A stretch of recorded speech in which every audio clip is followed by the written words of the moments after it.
What's going on, everybody? This is Sean of Raw Select Music. Today I want to talk about this record right here.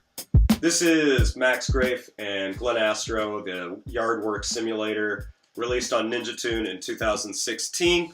I actually bought it earlier this year and did a review for it on my WordPress blog. And after I finished the review, I didn't really listen to it all that much.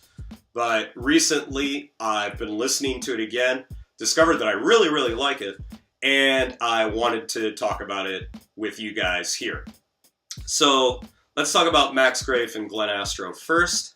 They're two electronic music producers, and they have, shall we say, a very unique style of doing things.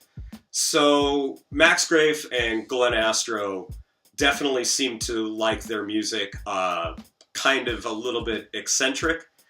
Some evidence to this, a little tangent real quick. I want to talk about this record label, fit this in here. This is their record music label, their music label, record music label, whatever. Money Sex Records. Really recommend checking this out if you like your music to be a little bit weird. I like my music a little bit weird, so that's why this is one of my favorite labels right now. But I'll get into this a little bit more in depth in a different video. Anyways, so Max Graef and Astro, the Yardwork Simulator. So how would I best describe this record? It's an electronic music record. It's definitely sort of a house record, but its approach, overall sound is very different from what you might expect or associate when I say the words house music. There's the four to the floor element to it. It's definitely prevalent throughout the entire record. There's definitely a strong backbeat to the majority of the tracks on here, but that is only a small element of what's a immensely interesting record. Within the framework of house music, they'll throw in various sounds and their musical influences into the mix, and honestly, just throwing as many ideas into a track as they can possibly come up with. And somehow it works. Within one track, you'll have it start off feeling like a pretty normal house track, and then elements will seemingly come out of nowhere that don't usually feel like they should belong on a house track, and somehow they make it work.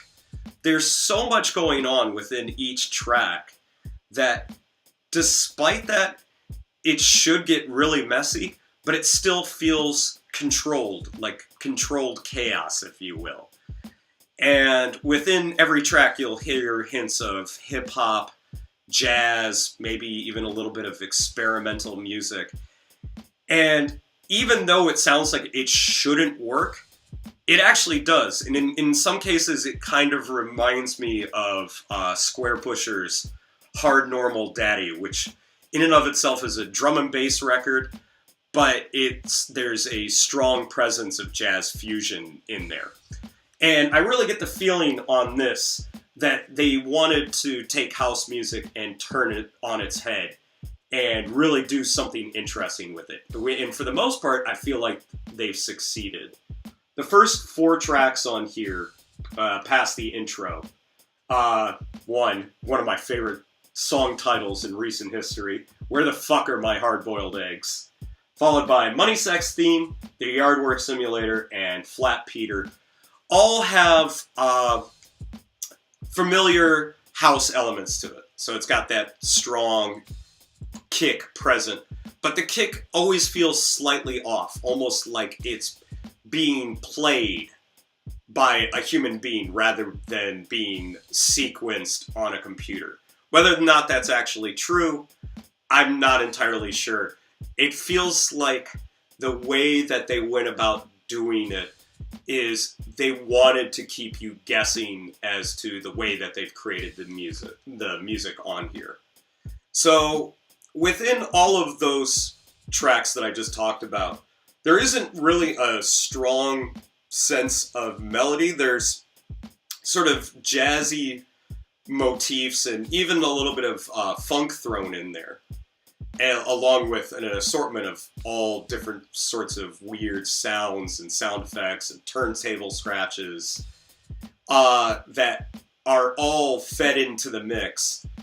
And for one reason or another, it just works and makes for an unpredictable listen that's always interesting to listen to, because there's always something there's always something you missed the first time that you listened to it.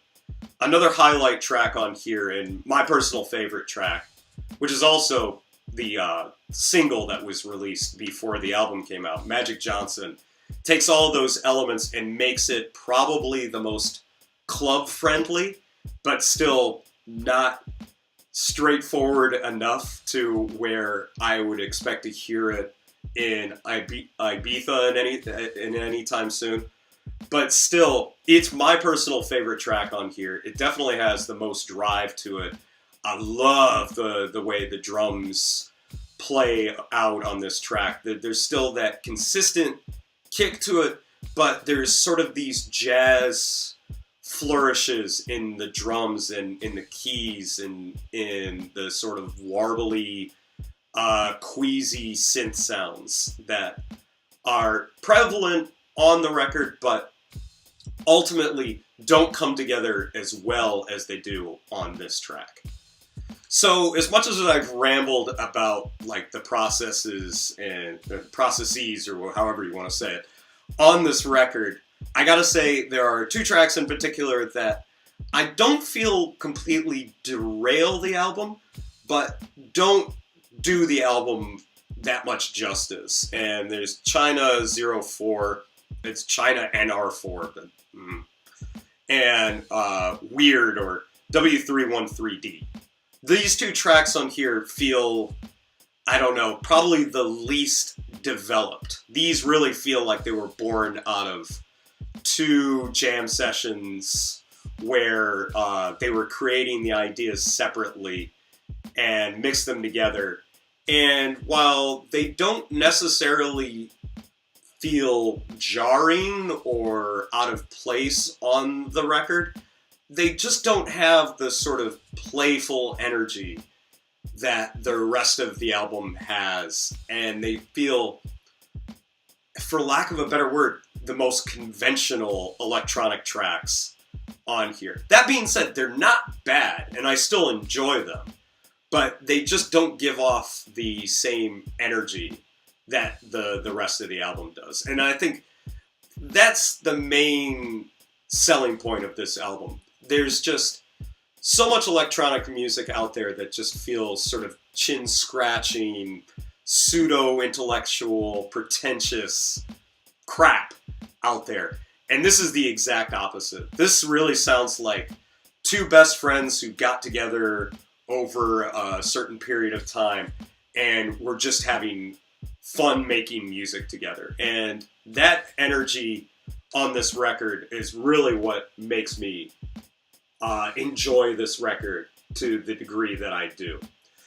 So, do I recommend it? Yes, with the caveat that if you're looking for something straightforward, you're probably not gonna like it that much.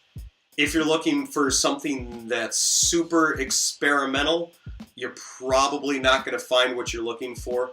But if you're just looking for, I don't know, the joy of hearing two very talented producers working together and making their own mutated form of electronic music, I can't recommend this album enough. It's so refreshing to hear something that doesn't take itself too seriously and just feels like it's as much fun to listen to as it was for them to make it.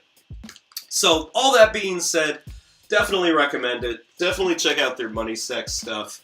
Definitely let me know what you think of this review. Let me know what you think. Tell me down in the comments if you think I've sucked. Tell me in the comments. I don't really care.